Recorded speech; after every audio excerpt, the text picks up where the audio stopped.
let's get this reseller vlog started. I'm going to tell you what it was like having a booth my first month being a booth owner. I'm going to give you all of my thoughts around that, and I'm also going to tell you about my shoulder. Okay, let me get settled back here. Hopefully you guys can hear me. Well, I can fiddle with that when I do the editing on the video. And there might be some noise because I'm outside. So, as you guys know, if you've been following along, I dislocated my shoulder back in April, really bad. I have always had issues with it. It's been a lifelong thing. And this time it just had to be fixed. It just had to be fixed. So I did a lot of physical therapy from April till July, and then on August 17th is when I got my shoulder surgery. I got a big giant pad right here of gauze and things, and I got this handy dandy sling. I call it a brace, but it's a sling, and it's actually really nice. I mean, they have come a long way with all kinds of things. I have multiple braces along the way. I had a brace when I first popped my shoulder that was a little cumbersome. Then I had a little small brace that I slept in every night because it's just so loose. But now it's all been surgically fixed, so I'm so happy about that. So that's my update on that. Well, then the next thing for this is, because right now I'm sort of taking anti-inflammatories, some like smaller, they're like painkillers that are mixed with the anti-inflammatories. I'm not taking any of the hard stuff, like I don't want to, and I plan not to. I'd rather take Tylenol than anything like on the narcotic spectrum. Don't want to do that. That is just my preference. And anyways, so then I'll go into physical therapy, which is ironic because that brings me right into the booth here. Where my booth is located is in a shopping center, and on the other shopping center is my physical therapy place. So I'll be going out there multiple times a week, so I'll be able to check in on my booth. I can film there, I can, move stuff around, I can add to it, check my totals, that kind of thing. And I am just so happy about having a booth, especially because of this. Because guess what I'm not doing right now? Listing. I think I can at this point. What happens is I have a little bit of energy in the morning, but in the afternoon it really wanes, and I tend to like sit and not do things. So I try to get things done in the morning, and it is morning, and I like to have my coffee.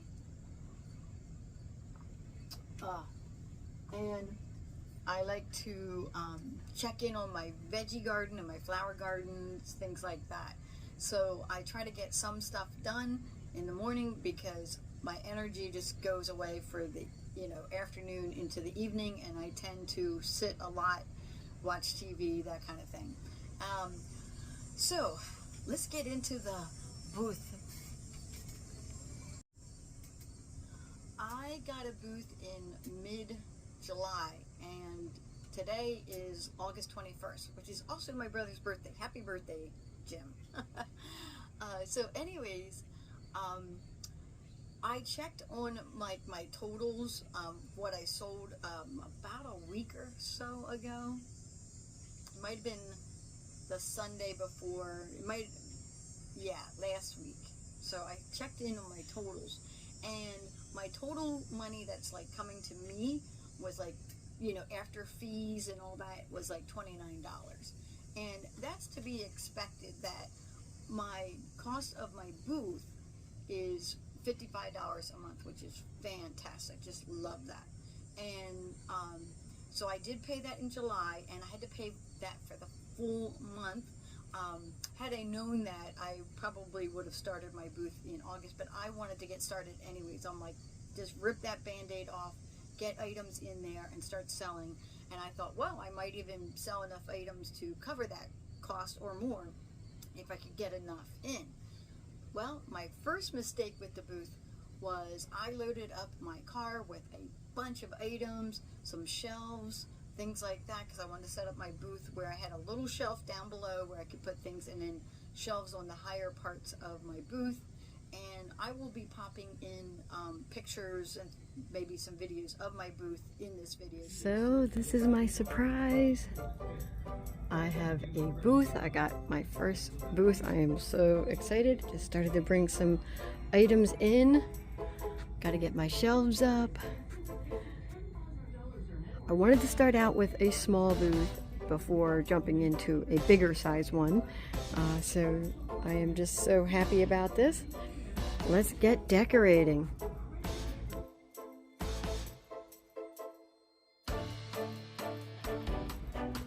So I brought all my goodies, but I did not bring my selfie stick. I was going to film me setting this up, but instead I'll just do it in stages and film it as I go along.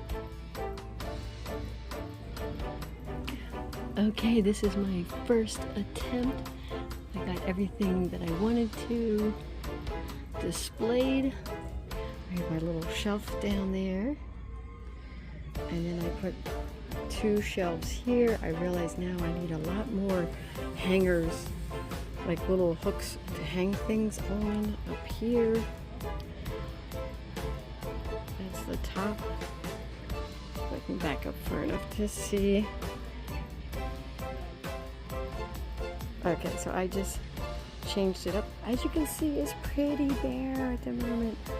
I have a lot more room to fill in, and I can't wait to bring more items. Boy, I thought I had enough, but I realized now it's not even close. So I will be going through my inventory and bringing a lot more items in. I'll be back. Today is Sunday. I'll be back in another day or so. I might even be back later today to fill this up.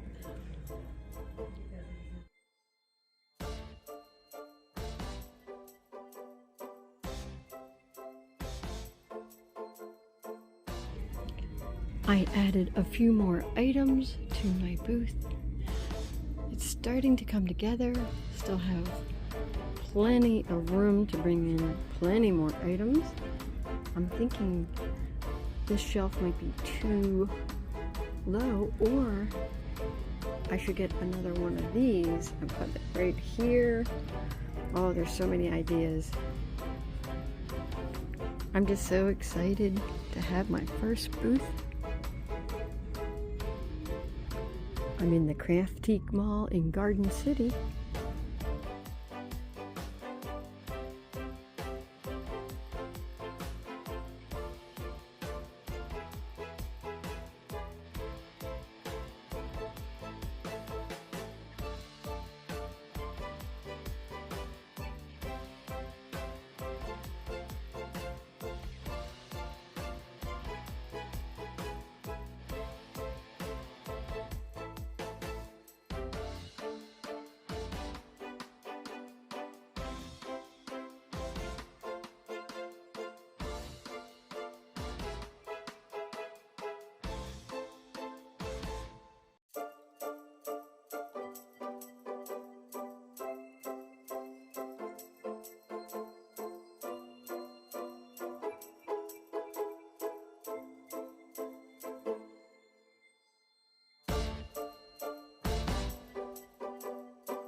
And you might have already seen it if you're a subscriber and you follow along. You've already seen my booth videos. So anyways, I'm going to pop them in here again just for reference. And then I put my items in and my booth was empty. I very much underestimated how big that booth is, even though it's really small. It's almost 4 feet across, it's 6 feet tall, and I think it's like almost 2 feet deep. somewhere in that range. So when I realized that, I had to go back through my inventory, pull out a bunch more of inventory, price it all, and then bring that to the booth. And I even brought some really big items. If you know, in the pictures you see, I have some bigger items that are taking up some space right now. I thought, well, that's going to fill the booth. Nope, there was still so much more room. So I kept doing that. I kept grabbing more and more items. And I did take away some items and put new items in, because I was like, oh, it's July, let me do the Christmas in July thing. So I threw some Christmas items in there. Well, I removed those since then. And I like to watch people who have booths, and they give a lot of advice around booths. I highly recommend going and watching The Turned Leg. Christine from The Turned Leg, she has a channel. She talks all about how to set up your booth and change it out, and, you know, kind of like color block it, and just all kinds of really good advice and inspiration on setting up your booth. And her and I are friends,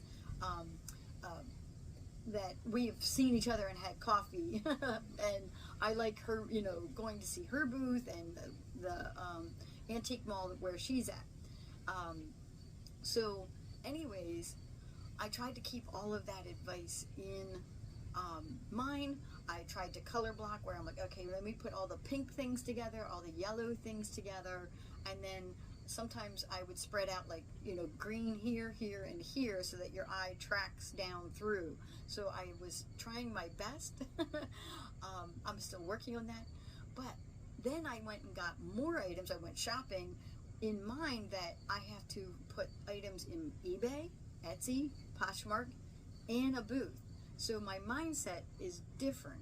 You know, I did pull out old inventory to put into my booth, but I'm actually adding new inventory now too. And I'm just going to be cycling that through. Some items that I had listed up on eBay and Etsy are there, and then eventually I'll be putting new items there, and if they're not moving quick enough, I'm going to grab them.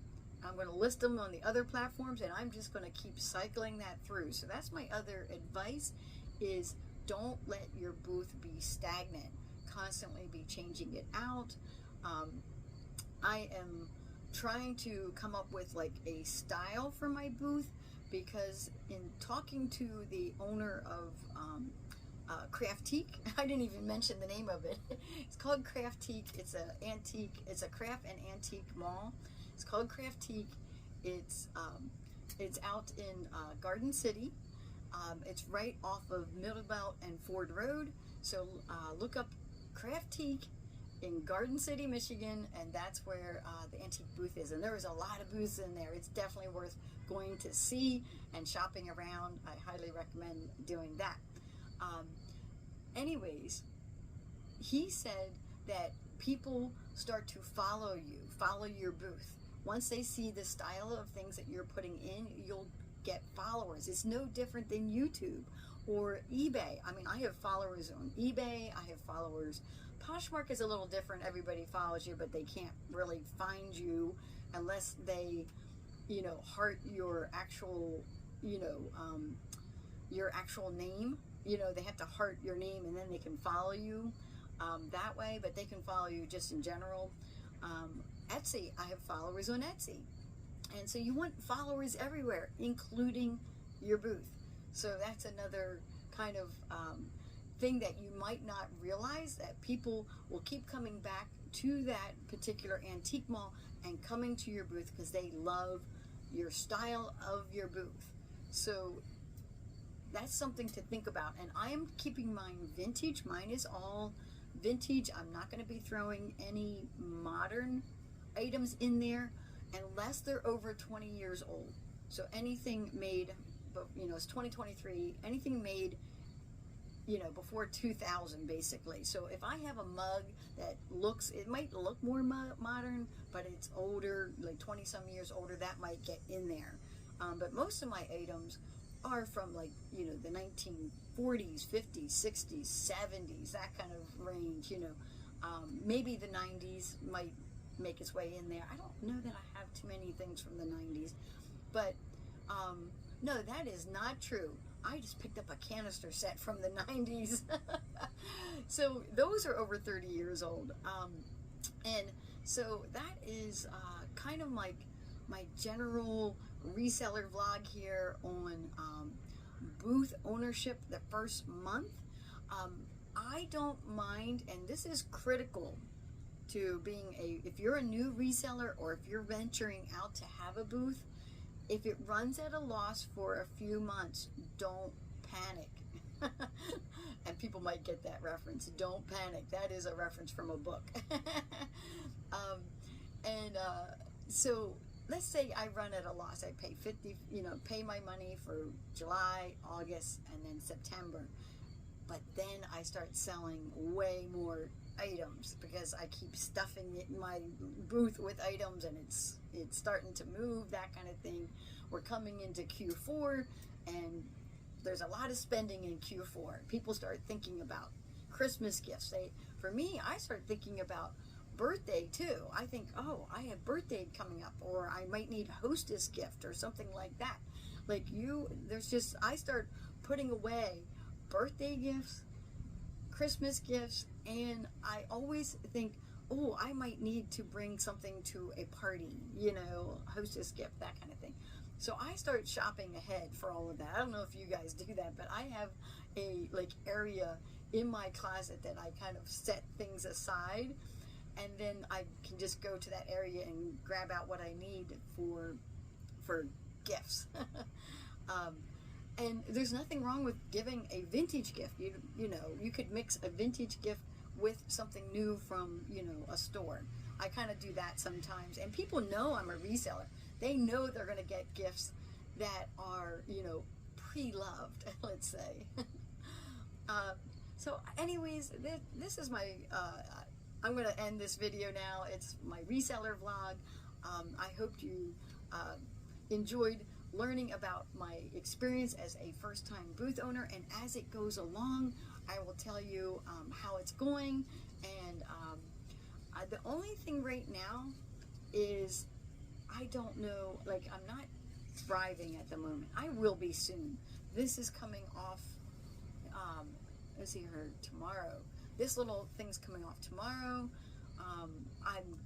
I think I will be able to drive, so long as I'm not taking anything that I cannot drive on. So that'll be good. It'll get me mobile again. The thing is, though, I just picked up some vintage chairs. I'll put it at the end of this video. I just picked up another set of vintage chairs that I want to put in my booth, but I can't lift them by myself now because I can't lift with my left arm. So I'm going to need a helper, and so I will have to get someone to help me put them into the car and take them out of the car and place them into the Craftique Mall. But I will get that done. I will find a volunteer to help me do that. Anyways, let me end this. Please like, comment, and subscribe.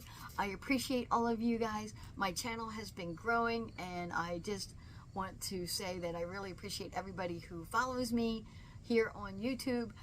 There is links down below for all of my social media platforms in my link tree and all of my selling platforms. There's also links for Whatnot and all of that down there as well. And I will see you guys later. Check out these vintage chairs that I got in a garage clear out. These are just screaming 70s. They swivel. There is nothing wrong with them in terms of the vinyl, no tears or anything like that. I did notice that that has a little bit of something right there. I might try to get that off, but it really doesn't detract from the chairs at all. I just love them, and I have them sitting here on my porch, and my friends have come over and actually sat in them. They're like, these are nice. I was like, I know. So I can't wait to get these into my booth. It's going to be so much fun. So wish me luck on figuring out how to get them there, and then I'll tell you when they sell.